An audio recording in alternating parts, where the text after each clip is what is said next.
whatever one feels about climate change, those issues really ought to be addressed through the political process, through the elections, through representative government, and not by courts. If you have different courts in different states issuing different rulings with different ramifications, it would create this hodgepodge of rulings that would not really benefit anybody.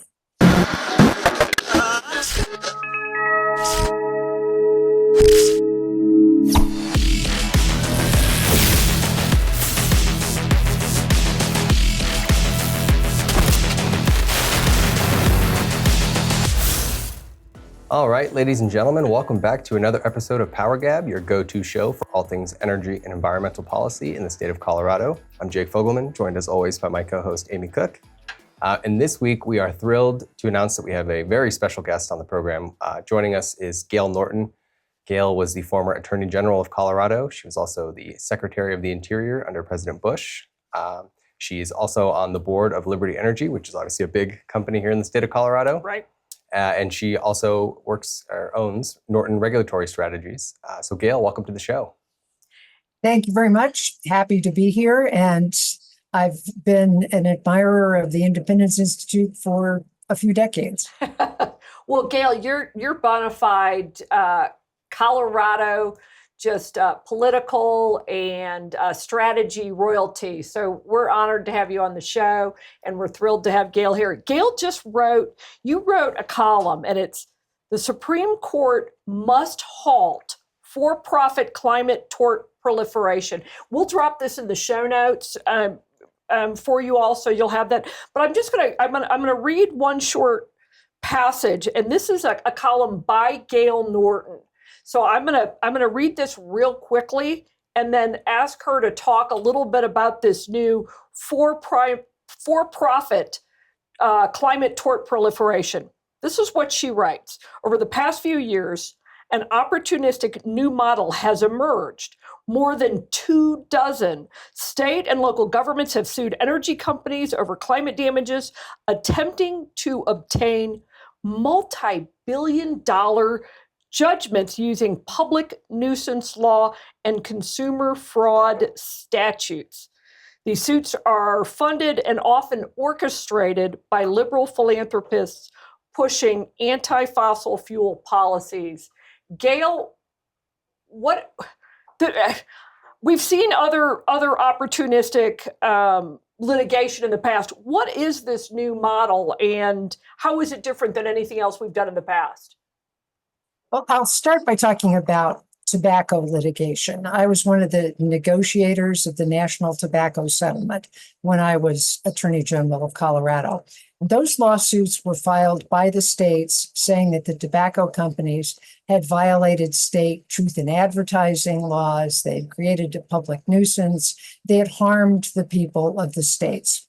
And so they were basically tort lawsuits that were brought in state court and sought damages against the companies. Most of the time, those lawsuits were filed by trial attorneys, by plaintiffs' contingent fee lawyers representing the states. We in Colorado did not feel that that arrangement was appropriate, that it really ought to be the state government representing itself, not having somebody who was trying to make a profit being the lead for the state. Well, the trial attorneys, as a result of that settlement, which amounted to over $200 billion as the total settlement, the attorneys involved in that lawsuit, the private law firms, reaped billions of dollars in attorneys' fees as their contingent fee for representing the states. So that inspired people to look for other opportunities to make that kind of huge settlement, that kind of huge contingent fee. And they started working with people who were interested from an environmental perspective in climate change issues. So you had the marriage, essentially, of those who were really motivated by trying to make changes on climate change, that from the environmentalist perspective, and the trial attorneys who were hoping to make billions of dollars in the process. So these lawsuits were filed on behalf of state governments, city governments, saying that oil and gas companies, primarily oil and gas companies at this point, but also utilities and theoretically any industry that generates greenhouse gases, but they had violated the nuisance laws and had basically given the basis for claims to recover the costs that the cities and states were going to encounter in order to remedy climate change damages. You mentioned this in your piece. You list some of the various cases going on across the country. This really has become sort of a nationwide strategy by these governments.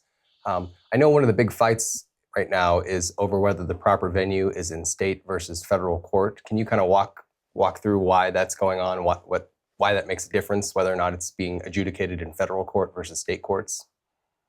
There was a lawsuit filed back in about 2008, 2009, that it was 8 states coming together and as well as some environmental groups and so forth, suing utility companies for their greenhouse gas emissions from operating fossil fuel power plants. Those cases were essentially one state trying to control emissions from another state by going through the federal courts. This was filed in federal court. The basis for the suits was on federal common law, saying that there was a federal public nuisance cause of action that would allow these various states to go against the utility companies. This went to the U.S. Supreme Court, and in a unanimous decision in American Electric Power Company case, Justice Ginsburg wrote a decision throwing out the lawsuit by the states.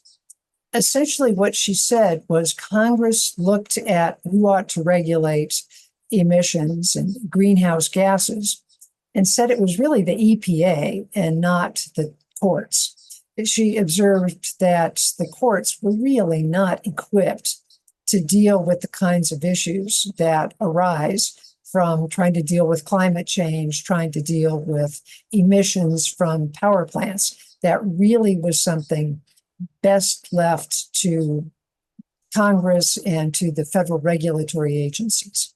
And basically, that decision kicked out any of the nuisance-based lawsuits, the tort lawsuits against oil and gas companies and utilities and so forth that were based on federal law. So all of those plaintiffs and the trial attorneys looked around and said, well, if we file those same kinds of lawsuits, but file them in state court and using state laws, then we can avoid that ruling. And so the number of lawsuits that have been filed, a couple of dozen lawsuits that are filed, each of the litigants tried to get their case into state court. The oil and gas companies that were sued in those suits basically said, no, this belongs in federal court, and you can't bring these cases in federal court because it's not appropriate. It really ought to be EPA and the Clean Air Act that controls these things, not the various states. So Gale, if that's the case, how have these lawsuits found states where that have been friendly to them? If they know that they're going to lose, say, at the Supreme Court, well, of course you're going to go to the states, to your state courts. Are there states that are friendly? And then what's to keep that from being, it seems to me you'd kick it, if you're the defendant in it, you're going to want to kick that to the feds. The defendants tried to kick it into federal courts Most of them have ended up now back in state court. And the cases are at different stages in the process. We don't know how all of those states are going to react. There have been a couple of courts that have said essentially this ought to be regulated by the Clean Air Act and EPA, not by the states. And so that's they have ruled against the plaintiffs.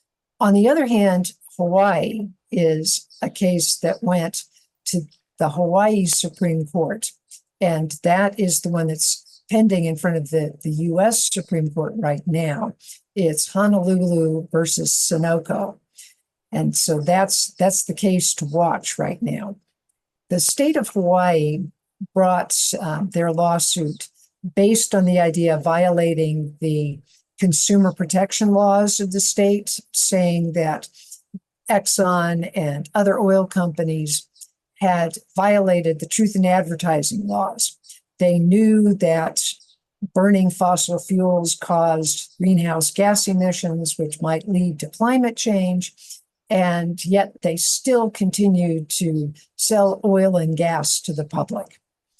They also have alleged that the oil and gas companies violated or essentially created problems through public nuisance law and the tort laws, basically.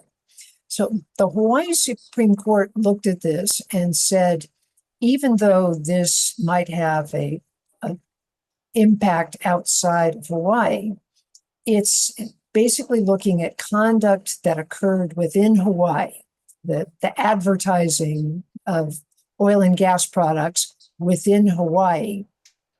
But we're looking at the overall broad climate change throughout the entire world to figure out what the damages are.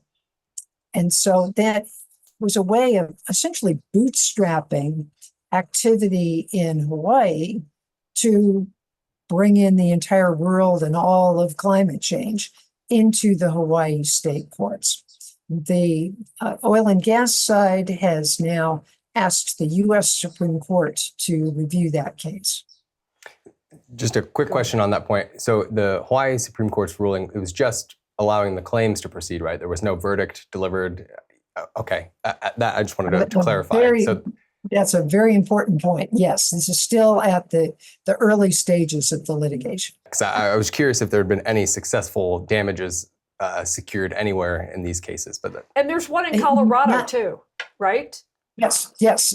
City of Boulder, Telluride, and so forth filed a similar lawsuit saying that, for example, forest fires are more intense and more likely because of climate change, and therefore Exxon and Suncor and other oil and gas companies ought to be paying for anything that Boulder and the other local governments could do to deal with climate change effects. So all of those lawsuits are still at a very early stage. We haven't really gotten very far down the road in seeing how these issues might be handled, might play out. But because the Hawaii Supreme Court gave the green light for this type of litigation to go forward, it's now ripe for the U.S. Supreme Court. It's a great opportunity for the U.S. Supreme Court to weigh in and to make clear, hopefully, that these kinds of cases are really not appropriate in any court. I know the Supreme Court had a chance to do so previously. I think in the Boulder case, if I'm not mistaken, they rejected a request to hear that, I think, last year. Is it just because, because of the procedural posture? Oh, sorry, go ahead. That was basically on the technical issue of whether it should be in state court versus federal court. But they decided not to deal with the issue and with the broader issues of the litigation at that point. So it was a question really of whether the Boulder case would have presented them the opportunity to really deal with some of the underlying most significant aspects of this litigation. The Hawaii case is further along in that and gives them the opportunity to rule on the issue. So when do we expect a decision that the U.S. Supreme Court would review this? That might have already happened in the ordinary course of things, but because both sides had the opportunity to tell the U.S. Supreme Court, yes, please grant certiorari on this, or don't review this case. But the U.S. Supreme Court saw the pleadings from both sides and said, we want to ask the U.S. Solicitor General to weigh in on this and present the position of the federal government on this litigation. Well, that request from the U.S. Supreme Court to the Solicitor General occurred back in June. Oh. There has been nothing submitted yet by the Solicitor General. This is a very important and controversial position that they would have to take. The U.S. Supreme Court has asked them to express something that could be very significant. I have a feeling they're waiting until after the election to say anything, as opposed to issuing something that would be controversial before that time. Yeah, that's interesting. I want to touch back on something you said previously about the importance of the Hawaii case to get to some of the practical implications of this stuff. You talked about how these cases and the judgment that the Hawaii Supreme Court made is essentially bootstrapping a global issue. Climate change is obviously a global phenomenon. Emissions are going on not just in the state of Hawaii. They're coming from every developed nation and developing nations as they're carrying out economic activity. What would the ramifications be if, say, some of these litigants were successful in some states, they get tossed out in others? What would that do to industry? What would the impacts of that be going forward? It would have several impacts.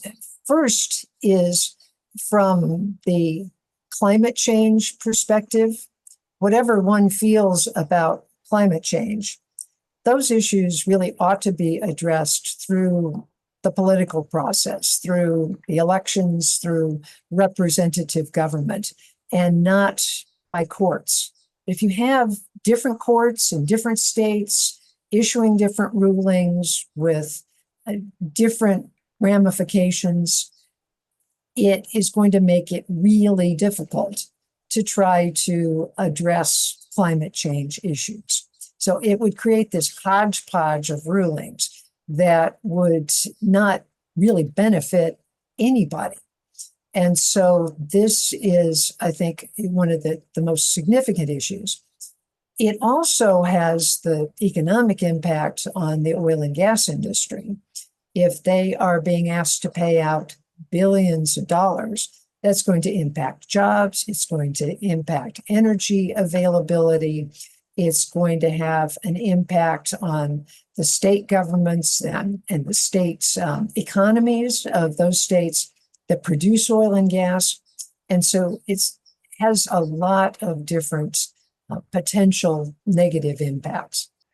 There are a couple of things that come to mind, but the one of the big questions, you'd say in your paragraph that liberal philanthropists are pushing this. Are they actually helping to fund some of these lawsuits? Or who are these people that are encouraging these lawsuits? Where are these strapped local governments getting money for these lawsuits? There is a wide network of philanthropies and environmental groups that have been working together on this litigation. Most significantly, Michael Bloomberg, the former mayor of New York, has funded litigation. He created a academic program at a university that would train attorneys, and then funded attorneys to work in, for example, attorney general offices and in some city attorney offices to work specifically on this litigation. And so you have some very deep pockets liberal philanthropies that are supporting this litigation. They're also helping fund attorney costs and and things like that, the actual costs of the litigation, long before anybody would make contingent fees to pay off those costs. And so it's there's a very large network, very powerful network that is behind all of this. This is, maybe it's the cynical side of me, but Michael Bloomberg is not about to stop using fossil fuels. But they want to reap the rewards of it. It's profiteering in the worst kind of way that somebody else, I think, oil and gas guys out in the field. I'm from Weld County. That's where a lot of those oil and gas workers live. Those are the guys doing the work. Michael Bloomberg claims to hate this product that he uses every single day. He is built this network and funding it, and then somebody else is going to assume the profits of it through litigation. It is a horrible model. I mean, it might be successful, but I guess horrible stuff. It's a disgusting model. Let me put it that way. And back to one of the reasons this ought to be decided through representative government instead of through litigation is that in litigation, you can't weigh the pros and cons and who's right and who's wrong, who ought to profit, what ought to be important for the economy. It is so important to have oil and gas, not just for driving our cars, as we usually think of, and of course, for heating our homes with natural gas or producing electricity. It's also every plastic product. Much of the clothing we wear is based on chemicals that come from oil and gas. Important medical advancements require the plastic that is produced by oil and gas. When you think about how fundamental it is to our lives to have the products that are generated by the oil and gas industry, they're really not public enemy number one. They're the ones who provide the underpinnings for our economic success and well-being. I'll put in a little plug for Liberty Energy. There is a publication that is available through the Liberty Energy website called Bettering Human Lives. And it is one of the best explanations for how oil and gas fits into our modern world and the success of our economies and our well-being. It also raises the importance of oil and gas to the development of the billions of people in this world who are still relying on gathering firewood to cook their fuel, to cook their meals, and have no access even to electricity. And so there is so much from a human perspective that is important in the US, in our states, but also around the world. And it's really not appropriate to try and deal with that with piece-by-piece litigation. Yeah.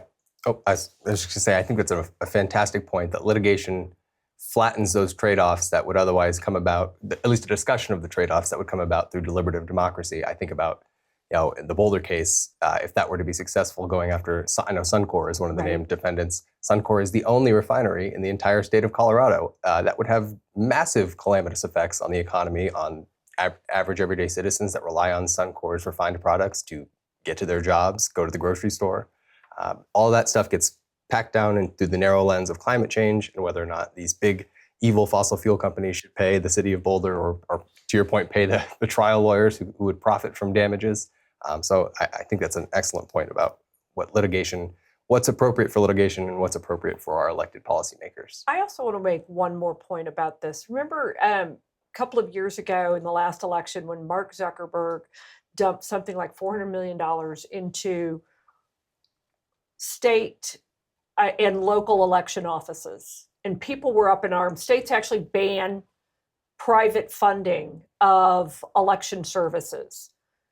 It seems to me Michael Bloomberg is doing the same thing in states' attorneys general offices, that you have a private entity, whether he created a nonprofit, whatever it was, that is funding government. And there's something inherently wrong about that. Taxpayers are the ones that fund that. Imagine if the Independence Institute was going to fund the next budget manager for the governor. And people would lose their mind. It's a good idea.